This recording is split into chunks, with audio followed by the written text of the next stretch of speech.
yakho bonke lapho bekuthene khona begcina isabatha akababheki ngamehlo akhe ngoba bheka njengomakoti ehlonipha umyeni wakhe kodwa abeke indlebe yakhe ukwamukela intokozo yokuhlabelela kwabamesabayo abagcina isabatha ngokufaneleyo abahlosisa ukuthi luphi na usuku olwemiswa uNkulunkulu ngeqiniso lesabatha.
inkosi enkulu yasePhalamende.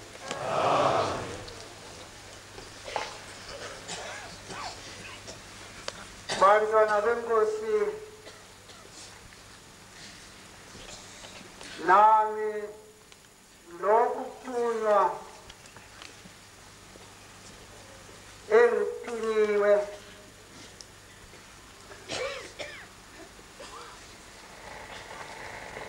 angazi ukuba uNkulunkulu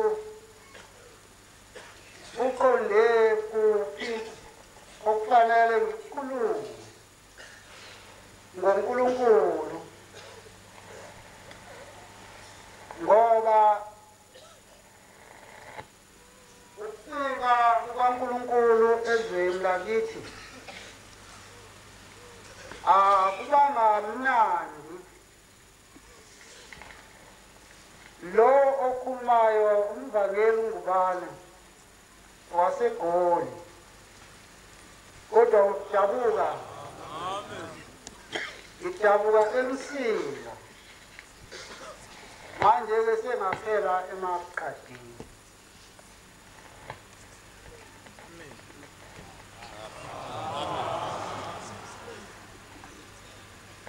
Ngoba isikhathi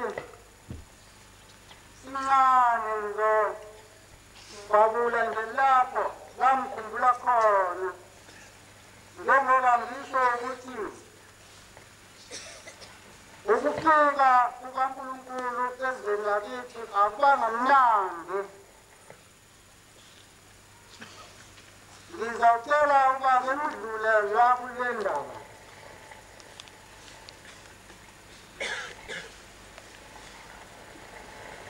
Njengoba silapha siphambi kwaNkulunkulu,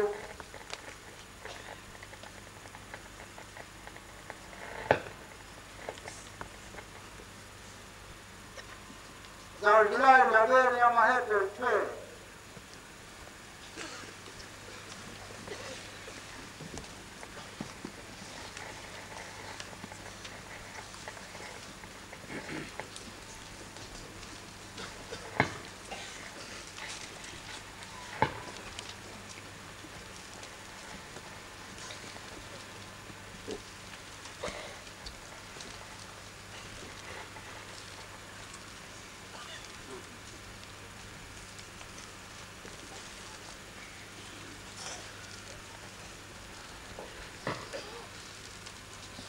Ivesi yokuqala,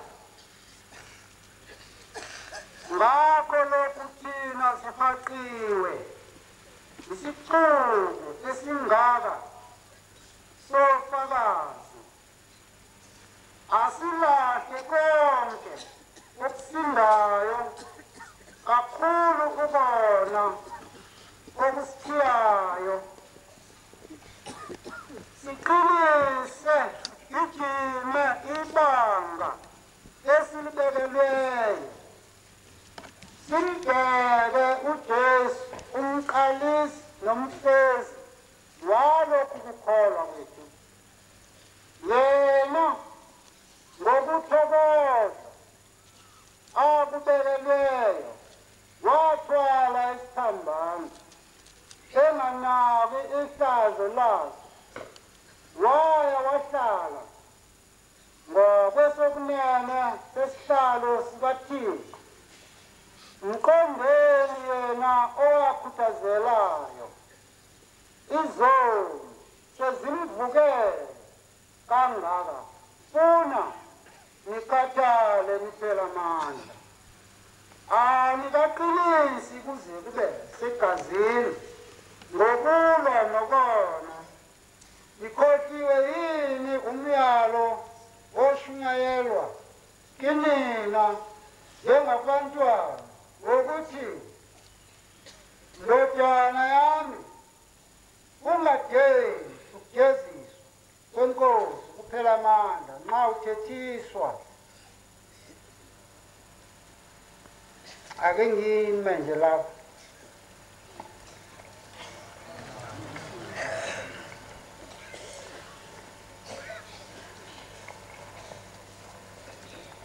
Hlavelelo sesikhombisa.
ngakithi kwabonakala isimangaliso esalwazini esidala esizala umfundisi uNgubane, kodwa sasingasaboni emehlweni.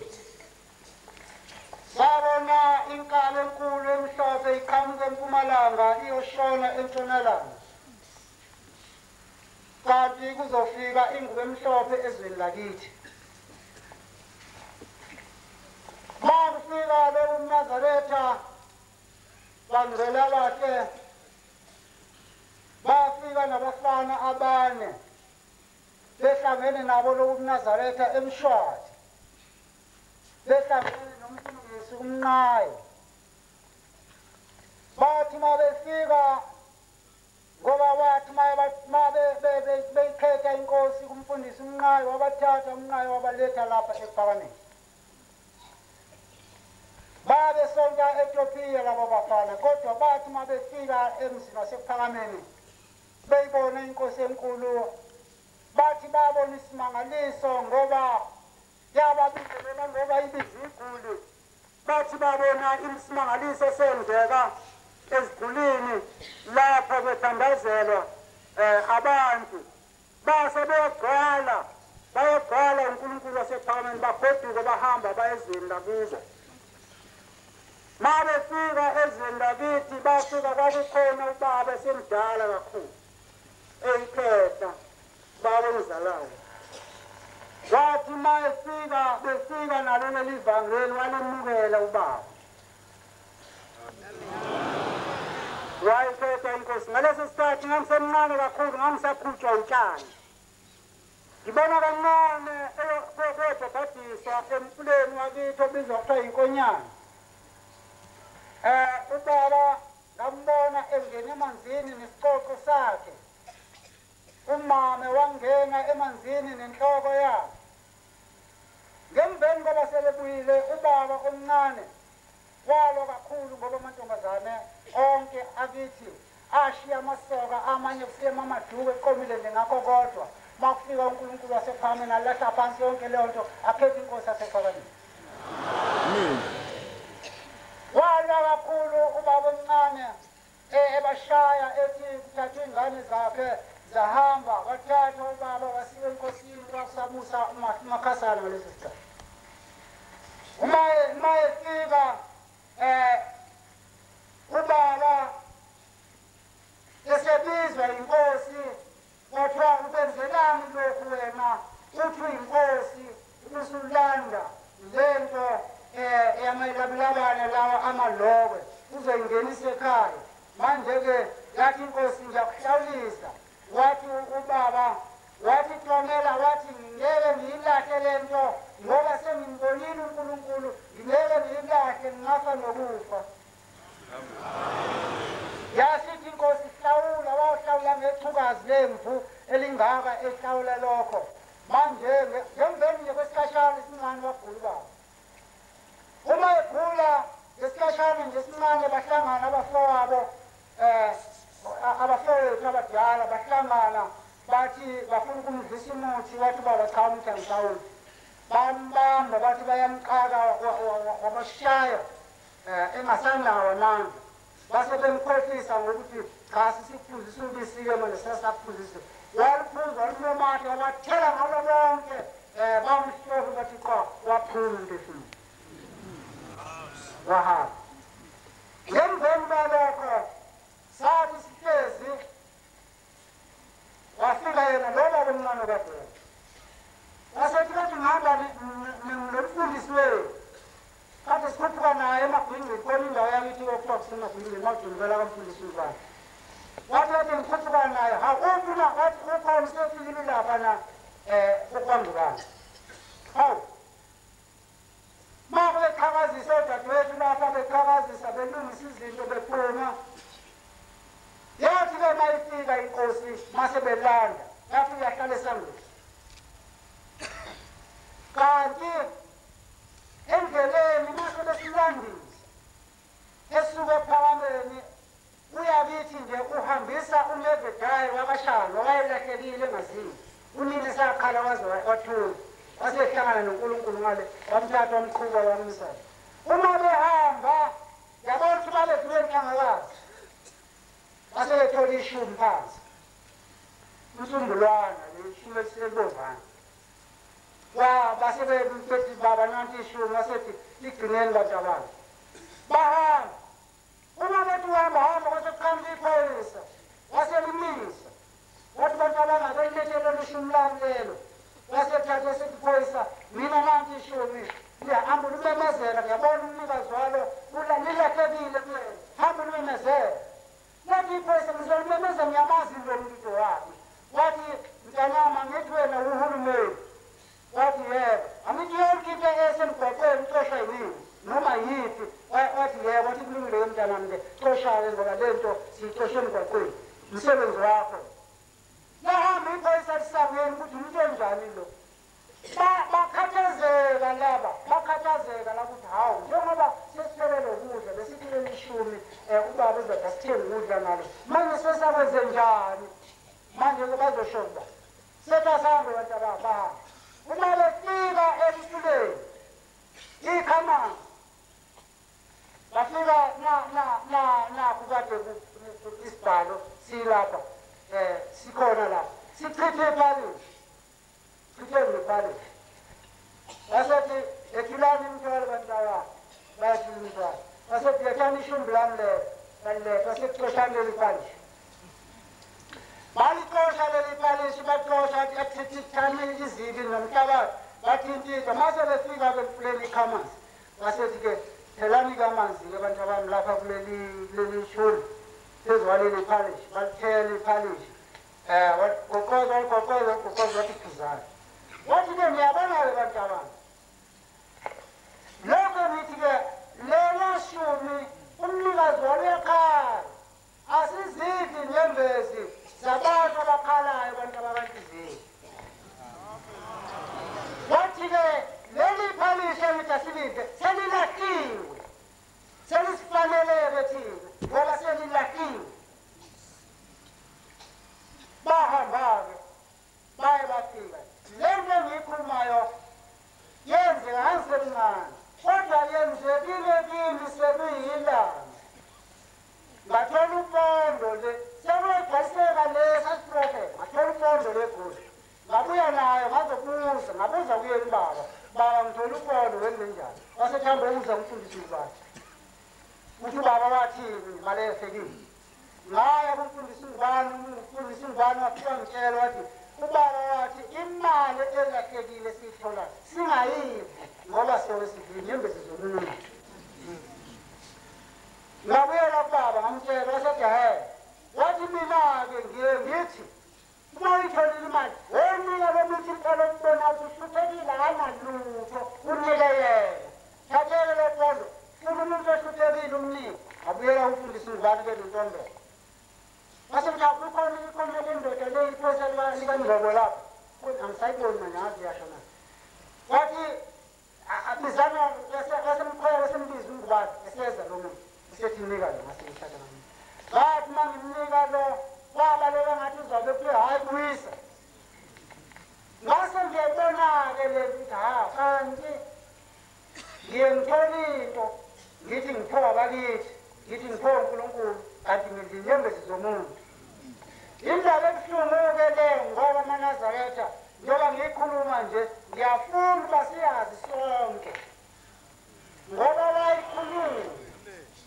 wayikhuluma wathi into elahlekile uyakhala umnikazi wakhe ungayidli ngoba kuyekunyenyezele mina lapho ukuthi asingasho ukuthi sitholile la ekhaya asohambisa kumenyezele nako lahlekelele wahamba-ke waye wafika ekhaya lakithi uma efika esangweni wafike wahlala esangweni uma ehlezi esangweni wathi hambani ngikhulekele lapha emakhosini ala ekhaya babe ngasekho obaba bamfundisa ungubani kanti besekhona bafika umfundisi omkhulu esethi yothi imali wathi uyangena ekhaya lapha ethi uzosontisa waphuma uyise kamfundisi ungubani waphuma ngewisa wathi ngiyaphithiphithisa nje angufune emzini wamhamba wahamba leyo kodwa uma sekufika inkosi enkulu yasephakameni yafike yahlala esangweni yakhuleka kwasekuthiwa akangene wangena wadlula waye wafike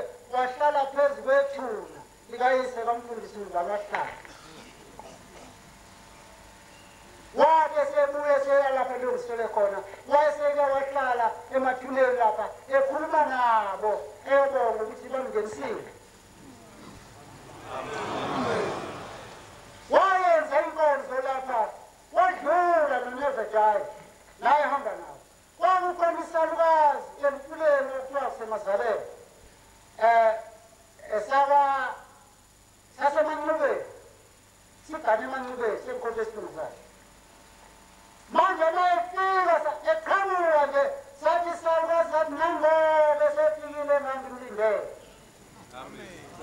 Nangobe sefikile ngangimlindele bathi abantu siyahlanyela isalukazi sathi nangu-ke uNkulunkulu wami engangimlindele wangena lapho wahlala waze siqamba lesisalukazi igama lasiwathi umlinde ngoba sasilinde uNkulunkulu.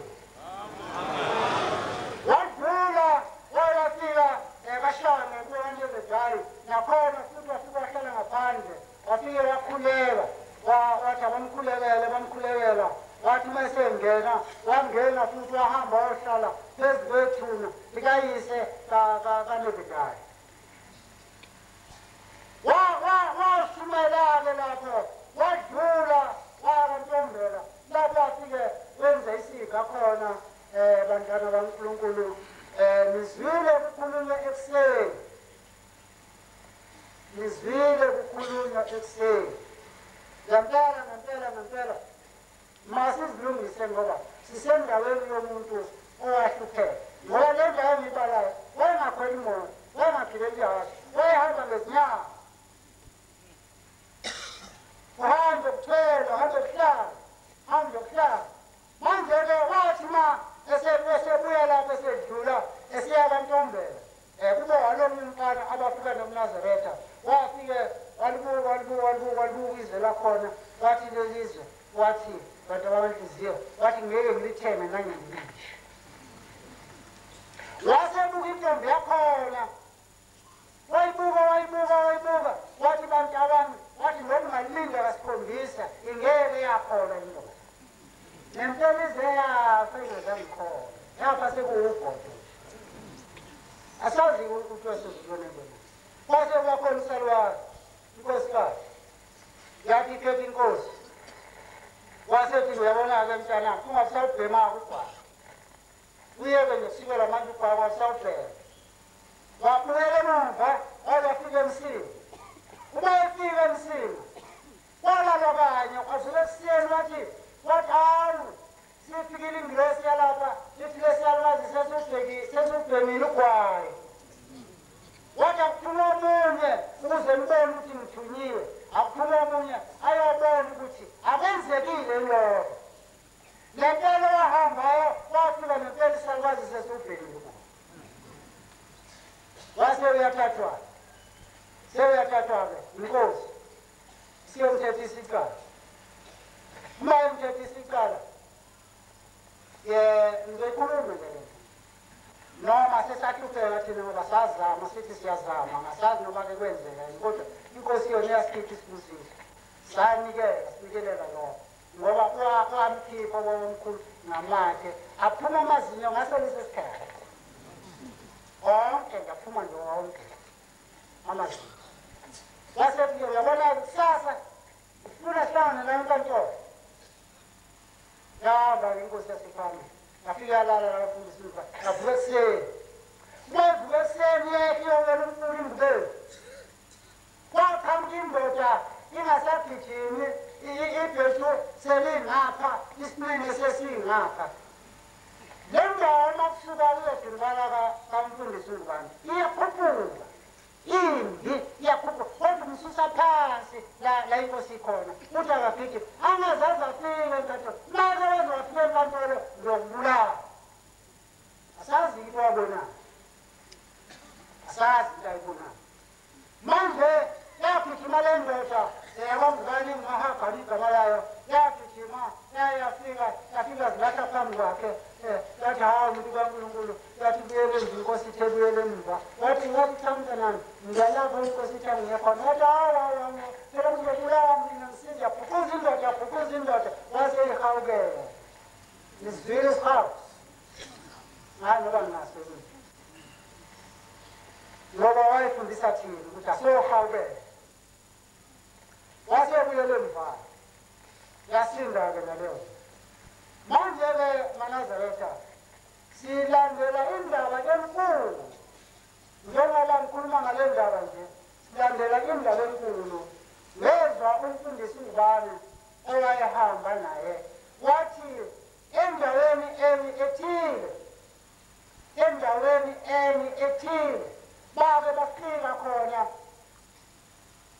bedlula kwase kuphuma omunye umuntu wathi hawu sizwile ngawe mntu kaNkulunkulu akungene khona umuntu ogulayo phakathi agula umphefumulo awuphumi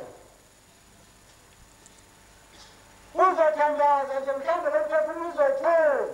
Uthi umfundisi uNgubane sangena kule ndawo uthi samfuna umuntu asimboni sibona ikhwilithi lisecansini kanti khona umuntu ngaphandle. Uthi yasithi inkosi wenze njani akhuluma nomsekhuluma emathandeni. Wayethi uma ezilanda lezi ndaba umfundisi uNgubane ubone ngempela ukuthi laba bantu babuka likhulu njengoba behamba nenkosi babuka likhulu. Uthi yathi ma yakhuluma lento yathi inkosi ngiyacela ukuthi ngifuna ukukhuluma ngicela ukhiphe umyeni wami ukhiphe nomnakwethu. Hawu manje nawe uthi cha ngifuna ubakhiphe ngoba ngifuna ukukhuluma nawe. Yasithi inkosi nakho kuthiwa phumani base beyaphuma-ke laba. Uma bephuma uthi le mama angithi nje ngenza okukhulu kwathi makufika le ngane yabantu emganyeni ngahamba ngenyangeni ngayofuna umuthi ngoba indoda nje ingangeni kule ndlu yalo mnakwethu. Uthi umfundisi uNgubane uthi siyathula ukuthi ngoba inkosi ayishona ukuthi asiphume ukuthi sayilalela le nto sibona khuluma amathambo. Uthi wasethu babamkhulu yebo ngiyezwa mntanami kodwa phela akufanele ukuthi icele kumina intethelelo icele kumyeni wakho icele kumnakwenu. Yakuqala la mathambo athi hawu nkosi athi ngiyesaba athi cha into enye indlela basethi babuya yasiyalanda ngathatha umuthi manje lo muthi baye enyangeni ngathatha umuthi inyanga yangisongela inkatha yosinga yahamba lifaka phansi kwetshe khona lamatshe ayayabekwe enyanga kulezi zindlu zakithi ayayabekwe enyanga ngifaka khona lenyoka iyayithi le ndoda mayithi iyaya kalonkosikazi besovula imama ibisiphindele emini. Khuluma ngendaba kaShembe, khuluma ngendaba eyayenzeka kuShembe manje ehambile. Uthi lo mfundisi uNgubane uyezwa-ke ndoda na yathi indoda yimele manje benzenza yathi kuhle basebethi-ke kuhle kuyikhombe leyo nto ekhona basethi-ke uyobona uyovula itshe elithile uvula itshe elithile uyikhipha leyo nto yasithatha isimbo indoda yasiyiphula yasiwacebekula lelitshe yaphuma inkatha inje. Uma sephume nayo-ke eseyibeka lapha-ke wasethi wasezulwini wathi sekwenele-ke mntanami sesiyahamba bathwalana imithwalo abantu abamsana balele baphuma nje ngale kontanga waphuma umphefumulo. Uma behamba bethikelele ezindaweni angisazi ukuthi kuphi bethikelele endaweni behamba naye uma befika emfuleni wesihlanjanyanyana kwisihlanjanyanyana nje afice insizwe ezimbili nabafana nansi inkabe emnyama ilele manje sebephethe ummese balolime weseyama wathi wenze njani bantabana bathi cha baba bathi cha awazi ukuthi baba bathi cha mntu wenkosi sizonquma le nkomo sehlulekile wathi mpahla bantabana wasesondela wathi sibambani bathi inkomo wathi vuka uthi yabona ukuthi siyafa yathi inkomo kuqaqa ngamadolo wathi vuka utshani yavuka inkomo yathi utshani baqalela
wabekani potmile lami wahlala kulo wasethi ngicela wathi omunye akahamba abize umnumzane lapha eze namakhosikazi akhe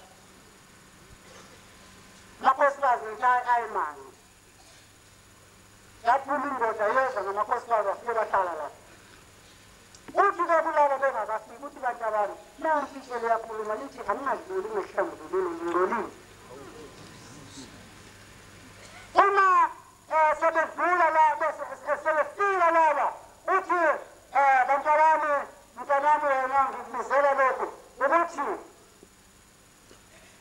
la indaba ikulelitshe indaba ikulabeni kakho makhosikazi akusukuma inkosikazi eyaziyo ukuthi unomsebenzi elisebenza phansi kwalelitshe bathula kwathi tu babhekana bona lama nkosikazi lawa ahana ngani ingane ziyazo ulahleka neebhede zazo ney'nkezo zey'ngane ziyalahleka zonke izinto zey'ngane kodwa bazi ukuthi kwenzeka yabona ukuthi lesikhathi babengakabi ukamkani abantu ukugula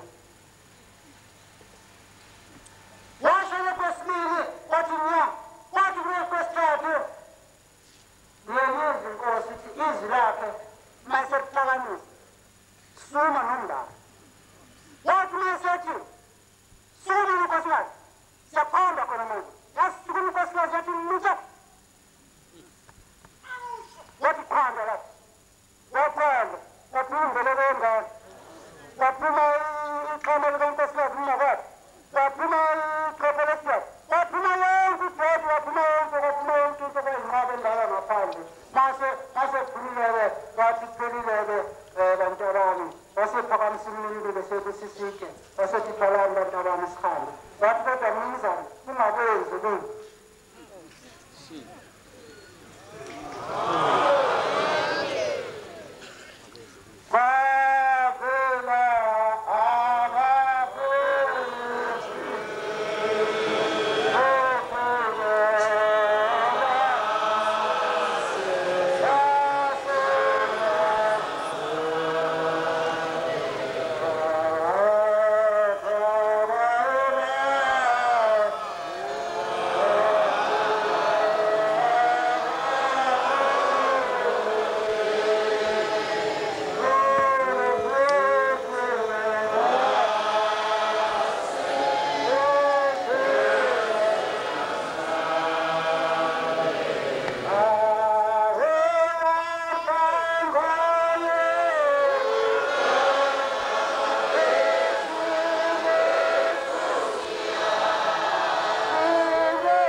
ubani okhulunywa nomona khona into kaNazaretha engiyengesabe engayenzwa umfundisi ngubani ukuthi bathi behamba ngisazi ukuthi bani ngisazi ukuthi bani baba behamba nabo bathi inkosi hamba uyengikhulekela indawo laphayana kuloya muzi lasekushonile manje uma ehamba lo muntu uma ezofika phansi komuthi mubi basewuthela basephawu nathi kukhonile kwala yadlula azangalalo lo muntu wafika umuthi umcindezelelele ubuze ukuthi ubani lomthukayo kuhlalisilwayo umuthi ubani lomthukayo yemesabe nje njengoba ngibona ngisabe unoba sengicabanga ukuthi ikhona yemesabe leyo nto ukuthi isihlahla sami nje baze kwavuka bayevuka kwalomkhulu bathiwa nami umuntu efanapha mangibulawa isihlahla wafika wasevuma ukubaba ubaba esekhuluma nesihlahla esesiyela manje bantwana bakaNkulunkulu silandela indaba enkulu indaba enkulu nje ngoba lo muntu ngempela uma siyesitshela kuthiwa asiphathe kahle into yakhe ngoba lo muntu asimazi ukulandela lelinye ilanga ngizoyisho le ngoba iyasekela lelinye ilanga kuyisabatha isalukazi sihlezi esigcabile ngoba ngiyazi ukuthi izalukazi ihlala esigcabile basuka lokho okuhlala lapho enkulumo edwala salukazi ngisithi mko siyaphuthuma isalukazi siyakubamba lokhu sawuthi fahla basuka bathi mpela mangala kusheni sathi abantu basengulele ngesabatha usengulele ngesabatha sebiza lesalukazi Masibiza lesalukazi sathi wenzeni ngaleyo nena kwakhona isalukazi asazi ukusenzeni sesikhohlwe ukuthi sifahlazele umuntu bengayo manje hawu umuntu nasi silwana sithi sibulele wena ngale sesisikhumbula isalukazi sathi hawu impela intwala ibimlulu manje-ke laseliyathetha wena ntwala ukumlulelani lo muntu ngesabathi ngoba uyazi phela ukuthi ma umuntu uyabamba uyaqaqaza ngezinto manje kwatholakala ukuthi intwala icala liyendala ngoba nayo umuntu ngesabathi